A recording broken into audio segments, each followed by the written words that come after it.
ছি ছি ছি রে মনি, ছি ছি ছি। আমি একদম ভয়েস ওভার করতে পারি না, ছি। হ্যালো, আমি নক্ষত্রা, আর তোমাদের নিয়ে চলে এসেছি কোথায়?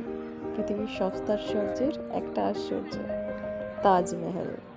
হ্যাঁ, এই যে একটা জায়গায় ঘুরতে আসলে আমাকে নাচতে আর গাইতে হবে। দুঃখে নাচছি বন্ধুরা।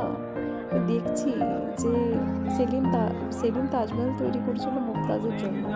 আমার জন্য কি কেউ তাজমহল তৈরি করবে? আমার সেলিম কোথায়? কচু করবে, ঘোড়ার ডিম করবে। আমি ভালোবাসায় প্রচণ্ড আনলাকি। এই যে ছবি তুলে নিলাম। এখন পরবর্তী গন্তব্য হচ্ছে কোথায়? পরবর্তী গন্তব্য হচ্ছে এই সুন্দর জায়গাটা, সেটা হচ্ছে বৃন্দাবন। তোমরা নিশ্চয়ই দেখে বুঝতেই পেরেছো, দারুণ জায়গা। না এলে কেউ বুঝতেই পারবে না। এরপরে আরও সুন্দর জায়গায় গিয়েছি বন্ধুরা, রাজস্থান। পরবর্তী ব্লগে শেয়ার করবো তোমাদের সঙ্গে।